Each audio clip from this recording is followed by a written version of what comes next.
नमस्कार।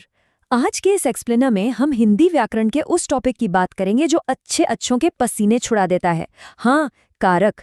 और आज के इस चर्चा में हम Narayan coaching centre by Ramesh sir के कमाल के नोट्स का इस्तेमाल करने वाले हैं, क्योंकि व्याकरण सिर्फ नियमों का कोई बोरिंग पुलिंदा नहीं है, बल्कि यह संदर्भ और भाव का एक बेहद दिलचस्प विज्ञान है। अब जरा इस टैगलाइन पे गौर कीजिए, एक क्लास सब खल्लास। बिल्कुल, Narayan coaching centre by Ramesh sir का ये कॉन्फिडेंस हमें बताता है कि अगर हम रटने वाली पुरानी आदत को साइड में रख दें और कॉन्सेप्ट की गहराई में उतरें तो व्याकरण बहुत ही आसान और स्कोरिंग बन सकता है। चलिए एक नजर डालते हैं कि आज हम क्या क्या कवर करने वाले हैं। हम बात करेंगे कारक में रटने के जाल की, कर्ता और कर्म की पहचान की, करण और अपादान के कन्फ्यूजन की, और हाँ, आखिर में एग्जाम के लिए कुछ शानदार गोल्डन ट्रिक्स भी देखेंगे। तो सबसे पहले बात करते हैं हमारी पहली और सबसे बड़ी प्रॉब्लम की, कारक रटने का जाल। बचपन से ही ना वो कर्ता ने कर्म को वाली कविता हम सबको रटाई जाती है, लेकिन सच बताऊं, ये रटने वाला तरीका ही सबसे बड़ा ट्रैप है। होता क्या है कि एग्जाम हॉल के प्रेशर में बिना कॉन्टेक्स्ट समझे जब हम सिर्फ इन चिन्हों के भरोसे जाते हैं तो दिमाग एकदम ब्लैंक हो जाता है। शब्दों के पीछे छिपे असली भाव को समझे बिना आते हुए सवाल भी गलत हो जाते हैं। चलिए इस जाल से बाहर निकलने का रास्ता खोजते हैं। हमारा अगला पड़ाव है कर्ता और कर्म की पहचान। रटने की बजाय एक बहुत ही लॉजिकल ट्रिक अपनाते हैं। हमें सिर्फ वाक्य की क्रिया यानी वर्ब को पकड़ना है और उससे दो सीधे सवाल पूछने हैं। काम करने वाले यानी कर्ता को पहचानने के लिए पूछिए कौन, और जिस पर असर पड़ रहा है यानी कर्म, उसके लिए पूछिए क्या या किसको। और ये ट्रिक कैसे काम करती है, जरा इसे देखिए। राम ने रावण को मारा, सवाल पूछिए किसने मारा, जवाब मिला राम, तो राम हो गया कर्ता। बिल्कुल ऐसे ही शिक्षक ने छात्र को बुलाया, किसको बुलाया, जवाब है छात्र, तो छात्र बन गया कर्म। देखिए, बिना किसी ने या को के, रट्टे के, एकदम सटीक जवाब मिल गया ना।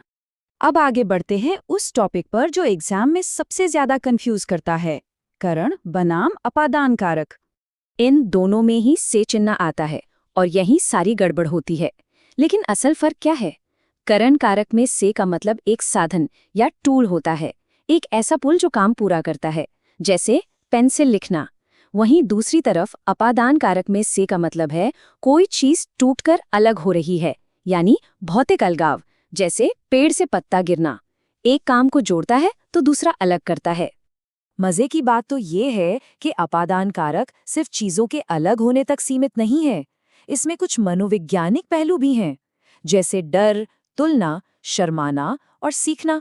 सोचकर देखिए, जब हमें डर लगता है या हम शर्माते हैं तो हम उस चीज से एक मानसिक दूरी बना लेते हैं, है ना? तुलना में भी दो चीजें अलग अलग रखी जाती हैं, और सीखने में ज्ञान गुरु से निकलकर हम तक आता है, तो यहाँ भी हमेशा अपादान कारक ही होता है। चलिए अब एक और रहस्य से पर्दा उठाते हैं, कर्म बनाम संप्रदान का रहस्य। यहाँ भी एक चिन्ह को दोनों में कॉमन है, लेकिन फर्क बहुत गहरा है। कर्म में क्रिया का सीधा असर ऑब्जेक्ट पर पड़ता है, जबकि संप्रदान का असली भाव है कल्याण करना, उपकार करना या निस्वार्थ भाव से कुछ दे देना। जहाँ भी भलाई या डोनेशन की फीलिंग हो, समझ लीजिए वो संप्रदान है। इस उदाहरण से बात एकदम शीशे की तरह साफ हो जाएगी। राजा ने ब्राह्मण को गाय दी। अब यहाँ को देखकर इसे कर्मकारक मानने की गलती बिल्कुल मत कीजिएगा। राजा यहाँ दान कर रहा है, और दान देने का ये जो पक्का वाला भाव है ना, यही इसे सीधे सीधे संप्रदान कारक बनाता है। अब एक बहुत ही शानदार ब्रेक थ्रू कनेक्शन की बात करते हैं, कारक और तत्पुरुष समास। ये एक ऐसा गणितीय कनेक्शन है जो एक साथ दो मुश्किल टॉपिक क्लियर कर देता है। टेबल में देखिए, प्रयोगशाला यानी प्रयोग के लिए शाला, यहाँ के लिए का भाव छिपा है तो ये बन गया संप्रदान तत्पुरुष। इसी तरह गगनचुंबी यानी गगन को चुम्बने वाला, यहाँ को छिपा है तो ये है कर्म तत्पुरुष। मतलब अगर कारक समझ आ गए तो समास तो वैसे ही बच्चों का खेल बन जाएंगे। और अब वो हिस्सा जिसका हम सबको इंतजार रहता है, परीक्षा की गोल्डन ट्रिक्स। एग्जाम हॉल में टाइम बचाने और एक्यूरेसी बढ़ाने के लिए ये 4 यूनिवर्सल नियम एकदम अचूक हैं। पहला, दान देने की बात हो तो आंख बंद करके संप्रदान। दूसरा, डर या तुलना हो तो अपादान। तीसरा, जब वाक्य में समय बताया जा रहा हो तो वो अधिकरण होता है। और चौथा सबसे दिलचस्प, अगर शरीर के किसी दोष की बात हो, जैसे आंख से अंधा, तो वहां हमेशा करण कारक ही आएगा, क्योंकि वो विकार ही उस स्थिति का माध्यम है। चलिए, अब जो सीखा है उसका थोड़ा लिटमस टेस्ट हो जाए। पिछले साल के एग्जाम्स में आया हुआ ये सवाल देखिए, चूहा बिल से बाहर निकला, कौन सा कारक?